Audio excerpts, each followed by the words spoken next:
Bonjour à tous, c'est Stardaga, j'espère que vous allez bien. Moi en tout cas ça va nickel et aujourd'hui les potes, je vous fais une petite vidéo comme ça pour dire mon avis de Beyblade X. Alors je vais dire tout, mon avis complet sur le dessin animé et les toupies.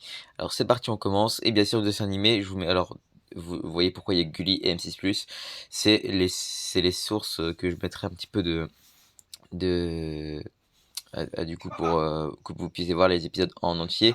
Je vous mets pas d'extrait vu que c'est un petit peu copyright par ADK Productions. Donc voilà, c'est parti, on commence. Alors déjà, en mise en bouche, qu'est-ce que Beyblade X? Alors Beyblade X, c'est la quatrième saga de Beyblade depuis 1999. Alors, ça a commencé de Bakuten Shoot, Metal Fusion, jusqu'à Burst et ensuite X. Enfin, souvent, vous avez tous connu Burst. Quand vous étiez petit, à chaque fois, vous voyez tous Beyblade Burst à l'époque qui sortait en 2017. Ça, c'était le prime du prime de Beyblade aussi. Et il y a eu avant, pour ceux qui sont adultes encore aujourd'hui, qui regardaient Beyblade Metal Fusion. Et après, il y a les vieux connaisseurs très très vieux qui ont regardé Beyblade Bakuten Shoot. Voilà, donc la première saga. Ensuite, le Beyblade c'est quoi? Bah en fait c'est des toupies qui s'entrechoquent et le but c'est de faire exploser son adversaire, ou de l'arrêter de tourner, ou voilà. Mais la particularité c'est que sur Beyblade X, tout reprend les caractéristiques des toupies. Chez Bakuten, c'était l'avatar du centre que vous pourrez voir avec par exemple la toupie que je vais vous montrer en fait en photo. Ensuite, le métal de Metal Fusion et le système d'explosion de Burst. Voilà. On passe maintenant sur la vie du dessin animé et sur la vie des toupies et de la reine. Bon, maintenant on va parler des personnages de la série. Donc on a pour l'instant, je vous parle des personnages principaux de l'équipe personnelle, l'équipe principale. On a le Blader masqué, le Blader X, connu sous le nom de Jackson Cross. Vous voyez son visage maintenant. Et ensuite son coéquipier et chef également, Robin Kazami.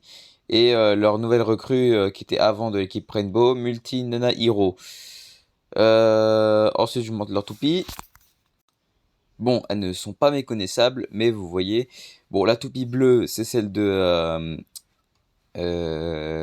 Jackson Cross, donc Dran Sword, donc Sword Dran en français. Sight Incendio pour Robin Kazami et Wizard Arrow pour Multi Nana Hero. Voilà, c'est la toupie jaune Wizard Arrow. Alors voici l'arène, donc c'est une arène spacieuse, donc elle est très très grande, alors avec des rails. Alors les rails, c'est une crémaillère en gros, et qui en fait la pointe, elle va pénétrer dans le rail pour faire partir voilà, la toupie comme ça dans l'arène pour faire un maximum d'énergie. Je vous fais un petit peu voir le résultat. Alors j'avoue mes résultats sont un petit peu médiocres en vrai. J'ai fait en fait ce que j'ai pu, mais bon bah voilà. Enfin bref, comme vous voyez, voici le fameux extreme dash. Mais voilà, ça marche vraiment et j'ai réussi à même faire un extreme finish. Bon, je vous montrerai un petit peu les issues des matchs différents. Alors on a l'arrêt de rotation, c'est 1 point. La sortie d'arène, 2 points. Le burst, 2 points. Et l'extreme finish, 3 points. Et le but d'arriver à 4 points pour gagner le match. Bon, voilà mon petit récap de Beyblade X. Bon, il était pas mal, j'ai bien aimé.